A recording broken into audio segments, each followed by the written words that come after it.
భద్రాద్రి కొత్తగూడెం జిల్లాలో పత్తి వ్యాపారుల చీకటి దందా, అడ్డు అదుపు లేని వ్యాపారుల చేతివాటం, అడ్డదారి దందాతో సర్కార్ ఆదాయానికి భారీగా గండి పట్టించుకోని అధికారులు. పత్తి దందాపై స్పెషల్ స్టోరీ.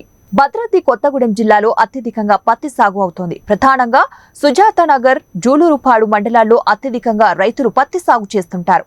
దీంతో జూలూరుపాడులో ఉప మార్కెట్ యార్డును ఏర్పాటు చేశారు. ఈ కేంద్రంలో రైతులు పత్తి విక్రయిస్తూ ఉంటారు. గిట్టుబాటు ధర కోసం వచ్చే రైతులను దగా చేసి పత్తి కొనుగోలులో వ్యాపారస్తులు ఇష్టానుసారంగా వ్యవహరిస్తున్నారని విమర్శలు వ్యక్తమవుతున్నాయి. ఇక్కడి నుంచి ప్రతిరోజు 7,000కు పైగా క్వింటాళ్ల పత్తిని వివిధ ప్రాంతాలకు తరలిస్తుంటారు. జూలూరుపాడు మార్కెట్ యార్డులో వ్యాపారులు కొనుగోలు చేసిన పత్తిని మహారాష్ట్ర, గుజరాత్, రాజస్థాన్ రాష్ట్రాలకు తరలిస్తుంటారు. చిల్లర కౌంటర్ల వద్ద కొనుగోలు చేసిన పత్తికి మార్కెట్ శాఖకు చెస్ రూపంలో 1% జీఎస్టీ కింద 5% వ్యాపారులు ప్రభుత్వానికి చెల్లించాల్సి ఉంది. అయితే కొందరు వ్యాపారులు చెస్, జీఎస్టీ రెండింటిని చెల్లించడం లేదనే ఆరోపణలు ఉన్నాయి. మరికొందరు చెస్ చెల్లించకుండా జీఎస్టీని మాత్రమే చెల్లించి ఆ బిల్లులతోనే పత్తిని ఎగుమతులు సాగిస్తున్నారనే విమర్శలు కూడా ఉన్నాయి.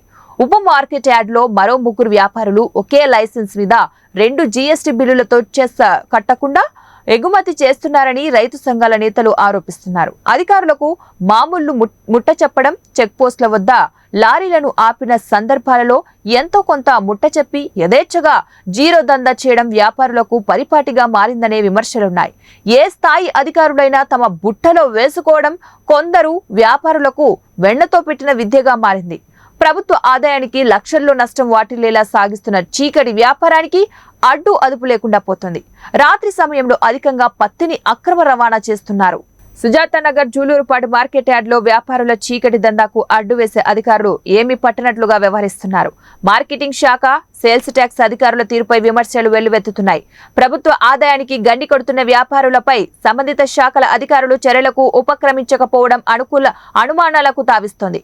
ప్రతి ఏడాది వ్యాపారులు పత్తి ఎగుమతుల్లో జీరో దందాను కొనసాగిస్తున్నా అధికారులు నియంత్రించడం లేదనే విమర్శలు ఉన్నాయి.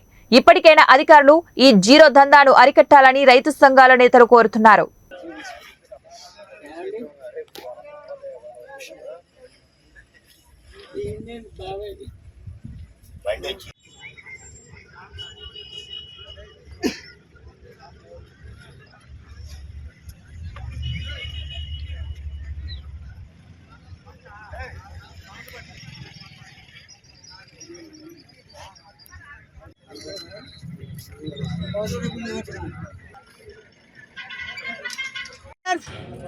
$89 Naveen traders, 89 Naveen traders, 89 Naveen traders, 89 Naveen traders, 89 Naveen traders, 89 Naveen traders ఒకటోసారి, 89 నవీన్ ట్రేడర్స్ ఒకటోసారి, 89 నవీన్ ట్రేడర్స్ ఒకటోసారి, 89 నవీన్ ట్రేడర్స్ రెండోసారి, 89 నవీన్ ట్రేడర్స్ మూడోసారి.